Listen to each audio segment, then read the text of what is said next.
Mateus, capítulo 5, versículo de número 43, diz assim: Vocês ouviram o que foi dito, ame o seu próximo e odeie o seu inimigo. Mas eu lhes digo, amem os seus inimigos e orem por aqueles que os perseguem, para que vocês venham a ser filhos de seu Pai que está nos céus. Porque ele faz raiar o seu sol sobre os maus e bons, e derrama chuva sobre justos e injustos. Se vocês amarem aqueles que os amam, que recompensa receberão? Até os publicanos fazem isso. E se vocês saudarem apenas os seus irmãos, o que estarão fazendo demais? Até os pagãos fazem isso. Portanto, sejam perfeitos como perfeito é o Pai Celestial de vocês. Espírito Santo de Deus, estamos diante da Tua palavra, Senhor. Estamos diante do Teu Evangelho, do Teu poderoso Evangelho. Rogamos a Ti, Senhor, abre o nosso entendimento nessa noite, abre o nosso coração, abre, Senhor, os nossos olhos, nos faça enxergar, Senhor, as verdades presentes nesse texto. E nos ajude, Senhor, a entender, a compreender e a praticar, Senhor, aquilo que o Senhor nos orienta por meio da Tua palavra. Não permita, Senhor, que Satanás venha de alguma forma tirar nossa atenção, roubar a semente que será plantada em nosso coração, mas que no nome santo de Jesus Cristo ele não tenha espaço. Espírito Santo, trabalhe em nós, fale conosco nesse momento. Essa é, Senhor, minha oração em nome de Jesus. Amém. Bom, o título do meu sermão nessa noite é O Cristão e os Inimigos, parte 1. Eu não sei você, mas eu, quando tinha a idade aí do Wellington, do Lincoln, eu amava muito futebol e eu fui criado numa cidade, Curitiba, em que existia algumas torcidas organizadas. E cada torcida, por exemplo, a minha torcida era a torcida do Atlético Paranaense e a torcida dos fanáticos. O símbolo deles é uma caveira, né? Então nós odiávamos até a morte os outros times, os torcedores dos outros times. Nós odiávamos, por exemplo, os torcedores do Coritiba, que nós chamávamos de coxa. Nós odiávamos os torcedores do Paraná Clube, mas muito mais os do Coritiba. Inclusive, nos jogos que eu fui assistir, nós cantávamos algumas músicas, nem vou citar aqui, mas nós fazíamos elogios não muito bonitos às mães daqueles torcedores. E, na verdade, hoje em dia nós temos isso na sociedade, né? Principalmente pensando na parte política. Talvez você nem tanto, mas existem aqueles, né, que, por causa de política, acabam odiando o outro lado. Então, nós temos aqui, no Brasil hoje, né, o Bolsonaro e o Lula. E aí tem algumas pessoas que são extremamente, né, defensores e apaixonadas pelo Bolsonaro e que odeiam os lulistas, né, os petistas. E da mesma forma, talvez na mesma proporção e na mesma intensidade, tem os petistas, os defensores do Lula, que odeiam na mesma proporção os eleitores do Bolsonaro. Alguns até de morte, alguns mandam mensagem um para o outro, assim, né, pesadas. Então a verdade é que esse negócio de inimigos não é uma coisa nova, não foi invenção moderna, mas existe há muitos e muitos anos. E às vezes o inimigo está em casa, né? Que nem Caim e Abel. Os dois foram oferecer uma oferta ao Senhor. Caim ofereceu os vegetais e Abel ofereceu as primícias do seu rebanho. O Senhor se agradou de Abel e de sua oferta e rejeitou Caim e sua oferta. E isso deixou Caim irado. E ele passou a enxergar Abel como seu inimigo. E por causa disso, ele assassinou seu irmão. Então, essa questão de inimizade, de inimigos, de eles contra nós, nós contra eles, não é algo novo. Mas os discípulos de Jesus Cristo, desde o começo, passaram a entender que não existe eles contra nós. O povo de Israel, você provavelmente sabe, mas eles não se davam com os samaritanos. Eles odiavam os samaritanos. Os samaritanos, no tempo de Jesus, eram inimigos dos judeus. Os gentios, da mesma forma. Eles eram um povo e eles, de certa forma, por causa da história, acabaram gerando essa questão de inimizade. E aí vem Jesus Cristo com o Sermão da Montanha e começa a explicar e a mostrar para eles que o seu discípulo ele é marcado pelo amor. Um amor até mesmo por gente que não merece, pelos seus inimigos. O texto que nós temos hoje diante de nós, ele finaliza o capítulo 5 do Sermão da Montanha. Nós temos que lembrar que ali no versículo 20, 17 ao 20, Jesus ele inicia uma parte. É engraçado que a gente consegue ver algumas divisões no capítulo. As bem-aventuranças, depois sal e luz. E aí no verso 17 ao 20, Jesus inicia uma nova etapa no discurso, e é onde ele fala a respeito da lei, o seu relacionamento com a lei de Deus. Ele não veio para acabar com a lei, ele não veio para dizer que a lei estava errada, mas ele veio para cumprir a lei e dar o seu entendimento correto, a sua interpretação correta. E então ele começa. E ele vai terminar o capítulo 5 falando a respeito da inimizade, como que os seus discípulos devem se relacionar com os inimigos, com os seus inimigos. O texto que nós temos diante de nós, principalmente no verso 44, ele vai ter algumas variações em uma outra tradução, principalmente nas traduções mais antigas da Almeida Revista e Corrigida. Então ele vai ser um pouquinho maior, né, do que a versão que nós temos na Almeida Revista Atualizada, ou na NVI ou na NVT. Mas isso é por causa dos manuscritos. Então, eles utilizam alguns manuscritos que têm essa extensão a mais, que vai dizer, não maldizei vossos inimigos, mas bendizei vossos inimigos. Né? Mas isso é uma questão apenas de manuscritos. Essa diferença ela não interfere na questão doutrinária, então isso significa que para nós a gente não perde usando uma outra versão. As traduções que nós temos hoje em português, elas são muito boas, muito confiáveis e feitas por gente séria. Tá? Entrando então no texto, né? Devido à profundidade desse assunto, devido à importância desse assunto para os nossos dias, e também questão de limitação de tempo, eu achei melhor dividir esse tema aqui, essa mensagem, em duas mensagens. Então hoje eu vou ficar nos versos 43 e 44, e domingo que vem a gente encerra até o verso 47, 48. Esse texto ele possui algumas verdades. E a primeira verdade no versículo 43 que nós temos é que o homem ele possui um entendimento errado a respeito do amor ao próximo. Nós temos, de uma forma geral, um entendimento distorcido do que é amar ao próximo. Os judeus da época de Jesus eles tinham esse entendimento distorcido também. Porque para muitos de nós,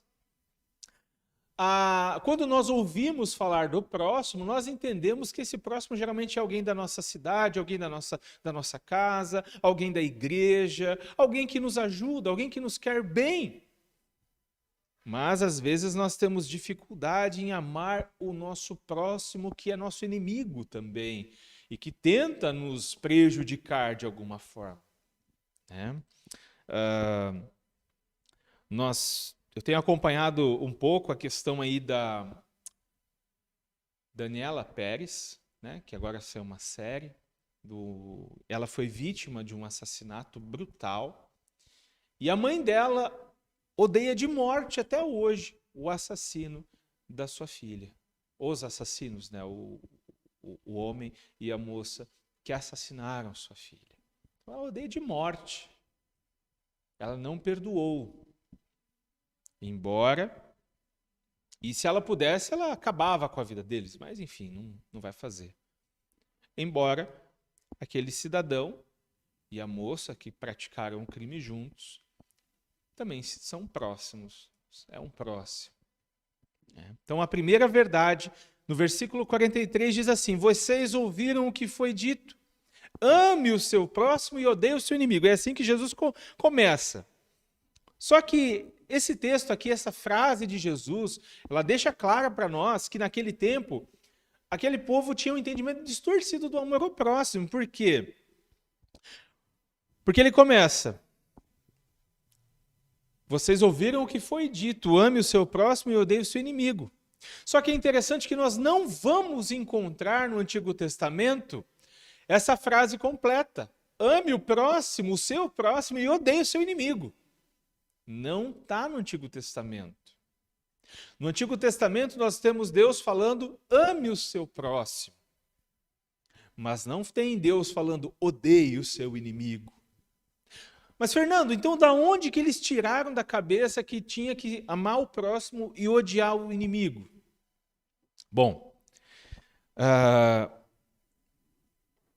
nós temos que lembrar que o povo de Israel foi um povo que viveu muitas guerras.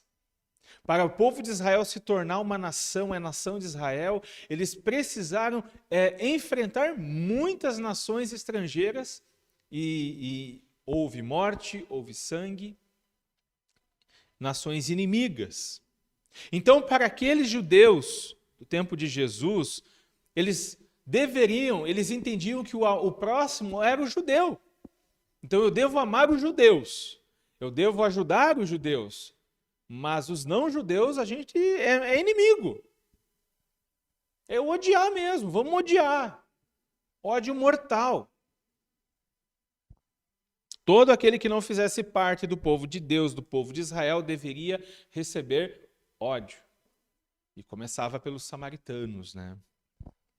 Então, uma interpretação equivocada que é repetida muitas vezes por alguém com autoridade, uma interpretação da Bíblia errada, repetida, muitas vezes dá a impressão de ser uma coisa certa, uma interpretação certa.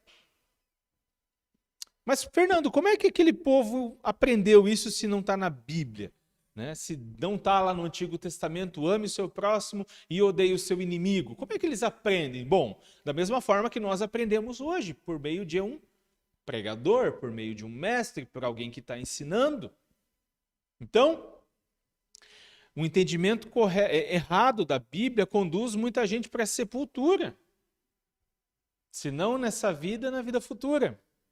Não se sabe quem começou a disseminar essa ideia de ame o seu próximo e odeie o seu inimigo. Mas vocês já devem ter ouvido falar dos manuscritos do Mar Morto, que foram descobertos, né, lá em Qumran. Existia, um pouco antes de Jesus viver ali entre nós, existia uma comunidade chamada Comunidade de Qumran. Era um lugar, uma comunidade meio que indo para o deserto, onde alguns judeus essênios eles iam para lá para viver uma vida mais separada, meio que um monastério. E lá eles tinham esse entendimento, que quem não fazia parte daquela comunidade era um inimigo. Quem fazia parte daquela comunidade era um eleito de Deus e deveria ser amado. Quem não fazia parte daquela comunidade não era servo de Deus, não era de Deus, deveria ser odiado. E como é que a gente sabe? Porque nos manuscritos do Mar Morto tem lá, num dos documentos, essa afirmação. Então era um pensamento da época. E refletir. Então os judeus consideravam os outros povos como cão, como cachorro. E os outros povos consideravam os judeus também como cães, como cachorros. Então ler a Bíblia fora do contexto geral dela, do contexto imediato, o que vem antes, o que vem depois de um texto, nos leva a ter esse tipo de pensamento, esse tipo de atitude. Alguns textos, inclusive do Antigo Testamento, se a gente pegar o Antigo Testamento e começar a ler de forma isolada, nós vamos ter a ideia de que os inimigos do povo de Israel devem merecer todo o ódio possível.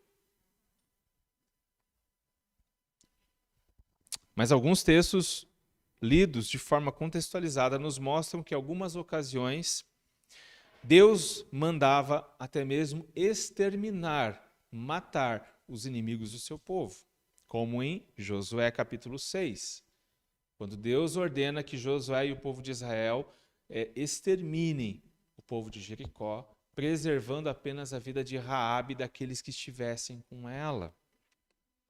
Então, ler esse texto de forma isolada da Bíblia, da Escritura, nos dá a ideia de que aqueles que não servem ao Senhor devem morrer. Aqueles que não se rendem ao Senhor devem ser exterminados, são inimigos de Deus, merecem o nosso ódio. Então, essa leitura provoca isso. Algumas religiões ainda hoje vivem essa religião, a religião assim. Né? O Estado Islâmico, por exemplo, o jihad, eles pegam onde eles estão, ou você se converte, ou você é assassinado, ou você é morto, decapitado. Ou você se torna um seguidor de Alá, ou você é morto. Então a questão da destruição de Jericó e de outras destruições que Deus ordena, de outras mortes que o Senhor ordena no Antigo Testamento, são eventos históricos fora de comum e que tinham um propósito específico. E aí nós precisamos lembrar que Deus, ele é o autor da vida, ele dá a vida e ele tira a vida. A vida pertence a Deus, o Senhor. Nós, como seres humanos, não temos o direito de tirar a vida de alguém, nós não temos esse direito, apenas o Senhor. E esse evento, como os outros, estão ligados também ao plano redentor de Deus. Deus tinha um plano. E para executar esse plano, muitas vezes ele precisou usar o seu povo, o povo de Israel, como um instrumento para executar a sua justiça. Então, na época que Jericó foi destruído, na verdade, a cultura daquele povo era perversa. Eles eram maus, eles eram perversos. E aí a tampa da ira vai aumentando do Senhor. Então Deus, quando ele ordena isso, ele está derramando da sua ira, da sua justiça sobre aquele povo. Ele se envolveu em práticas como a prostituição ritual e o sacrifício de crianças. Eles matavam crianças como sacrifício.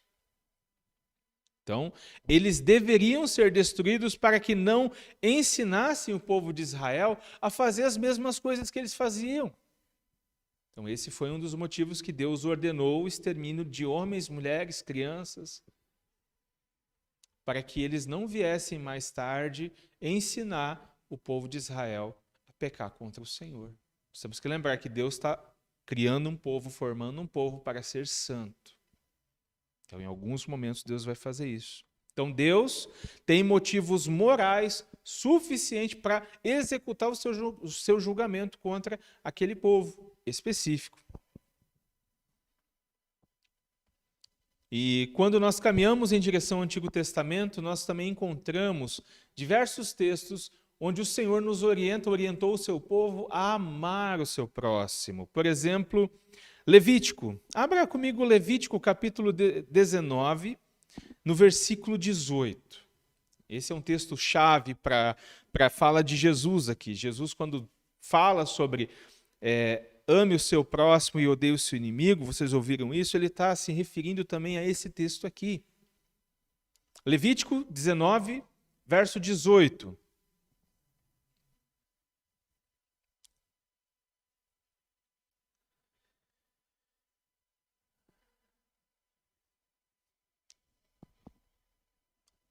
No verso 18 diz assim: não procurem vingança, nem guardem rancor contra alguém do seu povo, mas ame cada um o seu próximo como a si mesmo, eu sou o Senhor. Então, os judeus, eles tinham lido esse texto aqui, ok, quem é o meu próximo? É o meu compatriota judeu. Devo amá-lo como a mim mesmo. Só que eles esqueciam que no verso 34, o Senhor diz algo muito interessante. No verso 34, diz assim, o Senhor está dizendo: o estrangeiro residente que viver com vocês será tratado como um natural da terra.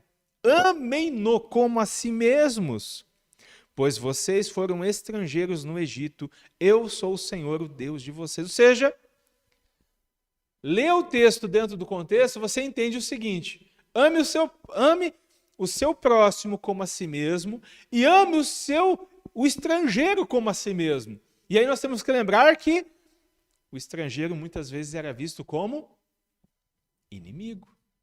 Mas se ele está morando na sua cidade, ele está morando com você, você deve amá-lo como se ele fosse seu compatriota, como se ele tivesse nascido judeu. Vê como o homem consegue distorcer a Escritura? E aí em Lucas capítulo 10, nos versos 25 a 37, nós vamos saber, Jesus vai estar conversando com um perito na lei, um perito que queria colocar Jesus à prova, e aí Jesus faz com que ele entenda quem que é o próximo.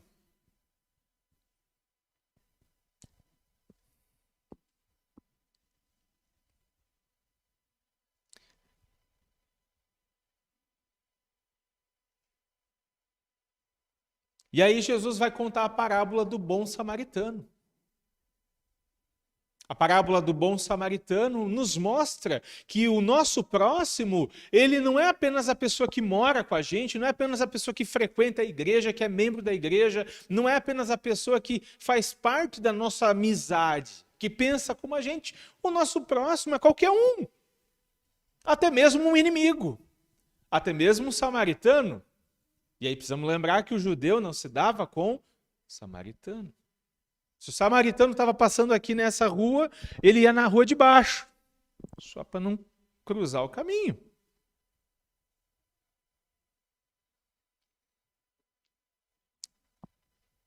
Então, Jesus quando fala do bom samaritano, e Deus quando fala lá em Levítico a respeito de amar o estrangeiro, nos mostra que o próximo não é apenas alguém perto, mas é alguém que está longe também, que pode ser considerado como um inimigo.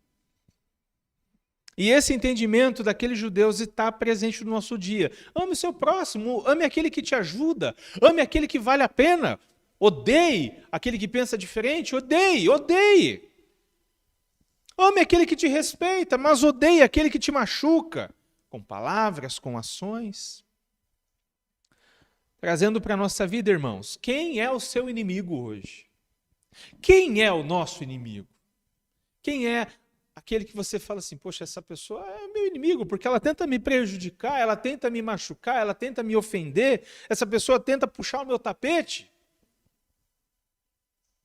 Todos nós temos pessoas que, de alguma forma ou de outra, tentam nos prejudicar. E às vezes o inimigo mora ao lado, né? Está dentro de casa. Às vezes o inimigo é o pai que abusa do filho. Às vezes o inimigo é o filho que abandona o pai. Às vezes o inimigo é o marido que espanca ou que abusa da mulher, com palavras ou com na porrada mesmo. Às vezes é a mulher que agride o marido. Às vezes é um vizinho. Às vezes é um colega de trabalho ou de escola que faz bullying, que fica pegando no seu pé. A verdade é que nós temos inimigos. Às vezes é alguém que pensa diferente.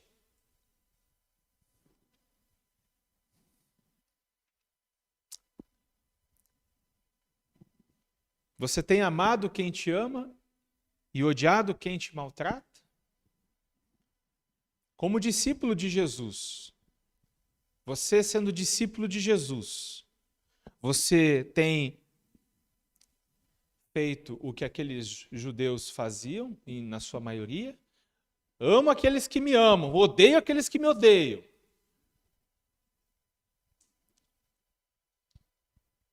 Nós precisamos refletir nisso. E aí eu me caminho para a segunda verdade presente nesse texto, que está no versículo 44. Os discípulos de Jesus devem amar seus inimigos de forma prática. No verso 24, Jesus fala, mas eu lhes digo, ame os seus inimigos e orem por aqueles que os perseguem. Ame os seus inimigos e orem por aqueles que os perseguem. Essa é a segunda verdade nesse texto. Segundo Jesus Cristo, nosso Senhor, o nosso amor deve ser de forma prática. Não teórica, não abstrata, mas de forma prática. Porque quando ele coloca a parábola do bom samaritano, ela nos mostra um amor de forma prática. Porque o samaritano ele foi socorrer o judeu, que era seu inimigo, e ele precisou botar a mão no bolso. Precisou ajudar. Precisou carregar no colo. Então, o amor que Jesus fala pelos inimigos é um amor de forma prática. E aí nós temos a ideia, às vezes, é interessante, às vezes a gente lê pouco o Antigo Testamento e a gente tem a ideia que quando Jesus fala isso, amem os seus inimigos, a gente pensa que Jesus está trazendo um ensinamento novo. É uma nova revelação que Jesus está trazendo aqui. Não, não é. Jesus está lembrando os ensinamentos presentes no Antigo Testamento. O Antigo apontava para o Novo. E o Novo interpreta o Antigo. Jesus não veio revogar a lei, Jesus não veio acabar com o Antigo Testamento. Jesus veio dar o entendimento correto do Antigo Testamento. E ele direciona os seus discípulos para aquilo que a lei de Deus apontava, quando o assunto era o relacionamento com o próximo. Porque aqui o relacionamento é com os outros. É com os inimigos, é com os amigos, mas principalmente com os inimigos. Aquele cara que quer te dar uma rasteira, aquele cara que quer te prejudicar, aquela mulher que quer te prejudicar. A verdadeira direção indicada pela lei, segundo Carson, é o amor abundante, custoso e que é estendido até mesmo aos seus inimigos. Essa é a direção indicada pela lei. Quando nós lemos a lei do Senhor, é nessa direção que a lei aponta. Quando pegamos os 10 mandamentos, é nessa direção que os 10 mandamentos apontam, ou seja, amor abundante, que custa caro, e que é estendido não apenas aos meus amigos, mas que é estendido aos meus inimigos. Ao falar, amem seus inimigos, provavelmente o pessoal começou a se coçar na cadeira. Começou, né? Como assim? Ame os meus inimigos? Jesus está lembrando as palavras do Antigo Testamento. O amor para aquele povo também era concreto. Os judeus não entendiam o amor como nós entendemos hoje, como um sentimento, um coraçãozinho. Hoje em dia, quando alguém ama alguém, você coloca um coraçãozinho, né? Que nem é um coração. O coração é diferente. Mas no tempo de Jesus, quando Jesus fala, amem seus inimigos, o pessoal que estava diante dele entendeu o que ele estava falando. Não é um sentimento, não é mandar um emoji de coraçãozinho. É amar de forma prática. Não que eu não tenha sentimentos, mas são sentimentos que são concretos. Êxodo capítulo 23, nos versículos 4 e 5. Abra comigo.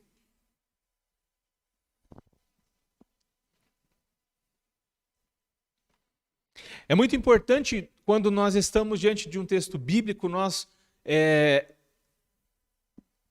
para entender ele melhor, nós vamos em outras referências, em outros textos que fazem cruzamento, né? Êxodo 23, versos 4 e 5.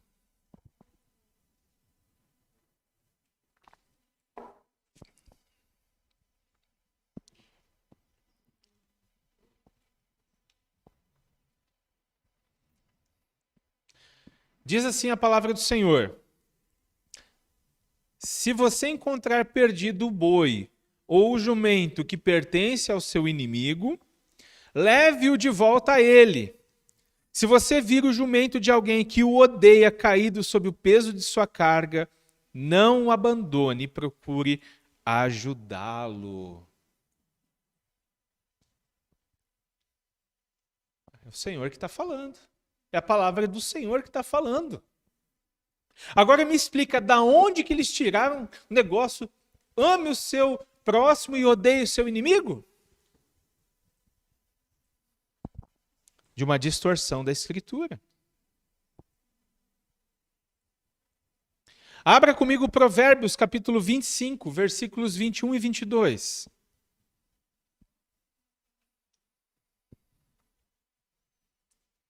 É mais uma demonstração de um amor prático.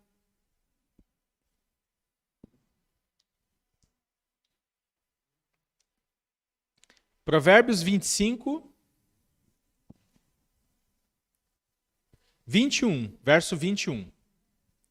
Diz assim: se o seu inimigo tiver fome, dele de comer. Se tiver sede, dele de beber. Fazendo isso, você amontoará brasas vivas sobre a cabeça dele, e o Senhor recompensará você. Você está entendendo? O amor pelos inimigos não é apenas um sentimento, mas é algo prático, é você ajudar ele. Isso é totalmente contra a nossa cultura. Isso é contra a cultura também na época de Jesus. Porque a nossa cultura, assim como na época de Jesus, nós caminhamos numa direção onde nós ajudamos os nossos amigos e nós viramos as costas para os nossos inimigos. Os discípulos de Jesus deveriam amar seus inimigos de forma prática, conforme o ensino de Jesus. No verso 44, Mateus 5, 44, Jesus continua e ele diz assim: e orem por aqueles que os perseguem. E orem por aqueles que os perseguem. É interessante que no Antigo Testamento nós vemos um eco disso também. Abra comigo Salmos, capítulo 35, no versículo 12.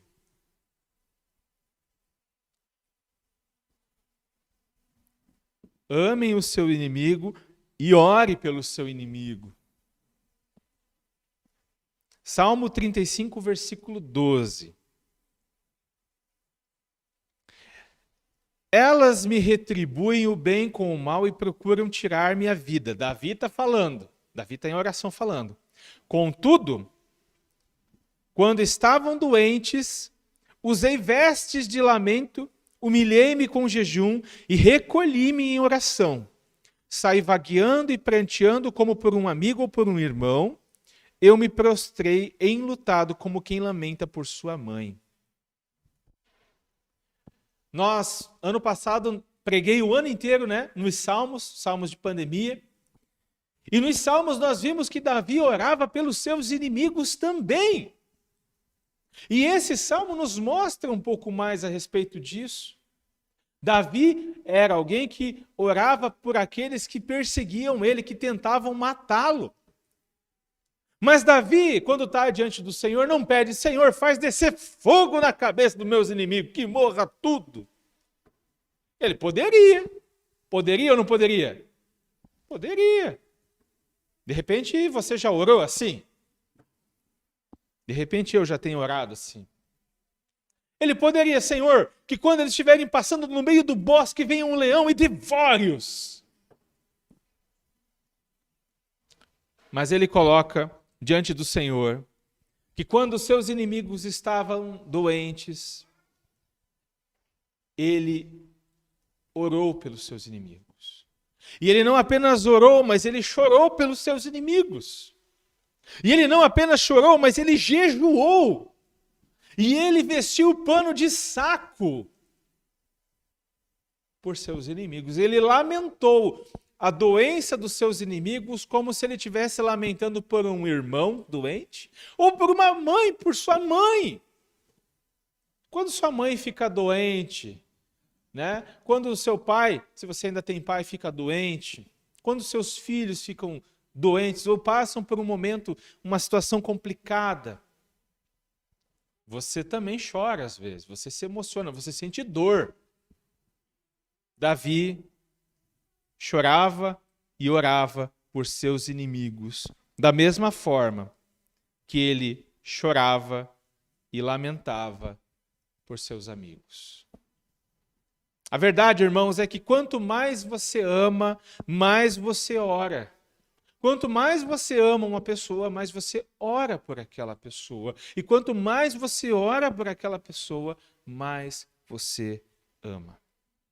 E aí é impossível falar de oração pelos inimigos e não lembrar das palavras de Jesus na cruz. Porque lá na cruz do Calvário, o nosso Senhor Jesus Cristo estava sendo pregado, humilhado, zombado. E mesmo assim, ele orava ao Pai: perdoa, porque eles não sabem o que estão fazendo. Jesus poderia, sendo Deus, o Filho de Deus, o Deus encarnado, ele poderia falar: Pai, manda um raio para fulminar esse povo. Eles estão me prejudicando, vamos acabar com tudo. Eu sou Deus, eu sou o rei. Eles estão errados. Eu estou certo, não. Jesus orou por aqueles que estavam torturando ele com as seguintes palavras: Pai, perdoa, porque eles não sabem o que estão fazendo. São os últimos momentos de vida de Jesus Cristo. E a preocupação dele é pedir que o Pai perdoasse aqueles que estavam torturando ele, matando ele, assassinando ele.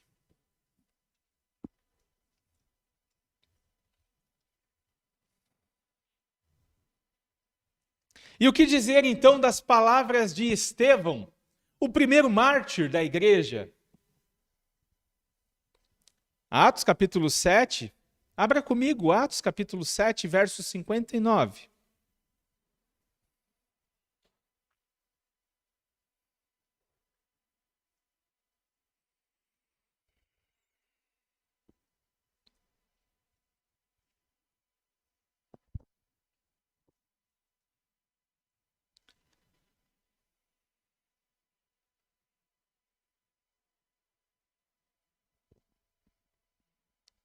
Atos capítulo 7, verso 59.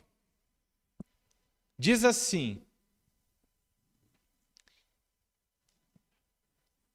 enquanto apedrejavam Estevão, este reclamava.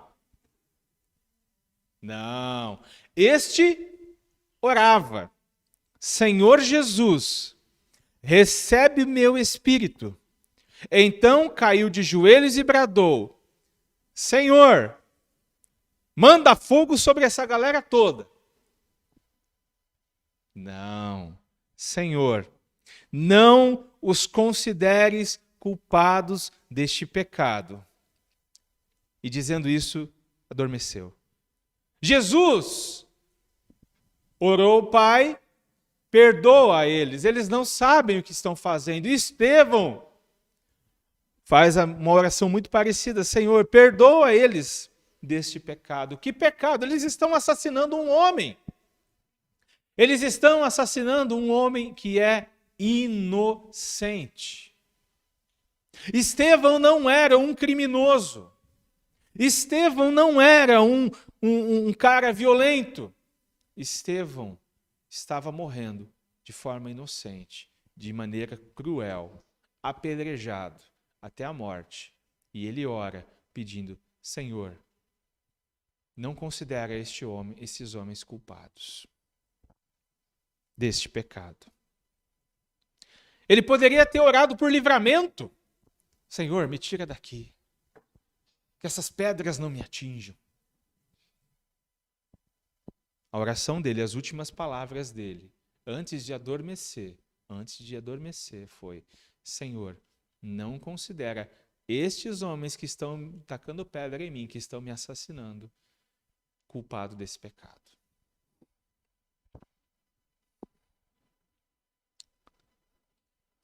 Quanto mais amamos alguém, mais oramos. Quanto mais amamos, mais oramos. Trazendo para a nossa vida, irmãos, o amor pelos nossos inimigos, ele deve ser de maneira prática. Os discípulos de Jesus devem amar seus inimigos de maneira prática. Você com certeza deve saber de cor salteado o nome das pessoas que não gostam de você, que de alguma forma são teus inimigos. Diante desse texto, Jesus é muito claro. Quando ele fala amem e quando ele fala orem, Jesus não está dando um conselho. Quando ele fala amem seus inimigos e orem por aqueles que vos perseguem, ele não está dando um conselho. Ele está dando uma ordem. É uma ordem. Nós temos que procurar, como discípulos de Jesus, amar nossos inimigos. Amar e orar por aqueles que nos perseguem.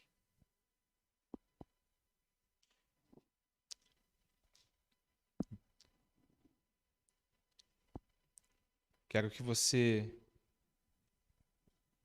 reflita nisso. Como que eu posso amar os meus inimigos? O que eu posso fazer por aquela pessoa que não vai com a minha cara? Aquela pessoa que não merece. De forma prática, o que eu posso fazer? Como que eu posso ajudá-la? Como que eu posso me relacionar com ela? Qual o motivo de oração dela? Nós temos que lembrar que nós éramos merecedores da ira de Deus. Nós não merecíamos o céu. Nós não merecemos o céu. Nós merecemos morte. Mas Deus nos amou, entregou o seu Filho para nos reconciliar, para trazer reconciliação. Deus demonstra o seu amor por nós de forma prática. Nós somos chamados por Jesus a demonstrar o amor por nossos inimigos de forma prática. Porque amar aquele que concorda com você, porque amar aquele que te ajuda, porque amar aquele que te favorece de alguma forma, é muito fácil. Se somos discípulos de Jesus, precisamos caminhar nessa direção. Qual direção? Precisamos amar nosso próximo, mesmo que ele seja o nosso inimigo. Precisamos orar por aqueles que nos perseguem. O desafio que eu quero lançar para você nessa noite é que você reflita quem tem sido essas pessoas na sua vida. Quem tem pisado no teu calo? Quem é aquele que, quando você lembra do nome da pessoa, te dói o coração, te entristece, você já fecha a cara? Comece a orar por ele. Não para vir fogo do céu, para que ele seja perdoado, para que Deus tenha misericórdia dele, para que Deus tenha misericórdia dela. E se você tem oportunidade, procure essa pessoa e se ofereça de alguma forma. Como que eu posso te ajudar? Como é que eu posso te servir? O que eu posso fazer por você?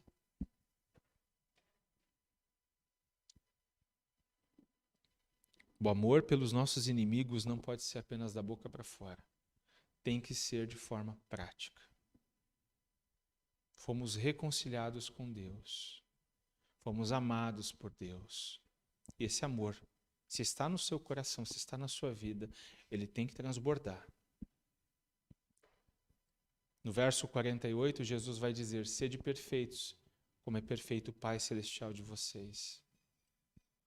A salvação, nós somos salvos. A partir do momento que o homem é salvo por Jesus, ele inicia um processo de santificação. O que é isso? É se tornar mais parecido com Jesus. Até o dia da nossa morte, nós vamos andar nesse caminho. Caminho de santificação, caminho de se tornar mais parecidos com Jesus. A pergunta que eu deixo para você é: você tem caminhado esse caminho? Você está andando nesse caminho? Porque faz parte desse caminho amar aquele que pisa no seu calo. Faz parte do pacote. de ser um discípulo de Jesus, amar aquele que te persegue, orar por aquele que te persegue, orar por aquele que te maltrata com palavras, com ações. Amém? Vamos orar? Fique de pé. Senhor Jesus, te damos graças, Senhor, pela tua palavra. Obrigado, Senhor, pela tua palavra, pela tua revelação. Nos ajude, Senhor, a caminhar nesse caminho, o caminho do amor até aos inimigos, o caminho da oração pelos inimigos, o caminho do amor por aqueles que pisam no nosso calo, o caminho da oração por aqueles que nos perseguem, que pisam no nosso calo. Nos ajude, Senhor. Nos ajude a nos tornarmos mais parecidos contigo. Nos ajude, Senhor. Esse é o nosso alvo, essa é a nossa missão nessa terra. É nos tornarmos mais parecidos contigo e dependemos de ti, Senhor. Então nos ajude, Senhor, nos convença, nos dê forças, nos dê coragem, nos dê amor pelos inimigos. Faça isso, Senhor. É a nossa oração nessa noite.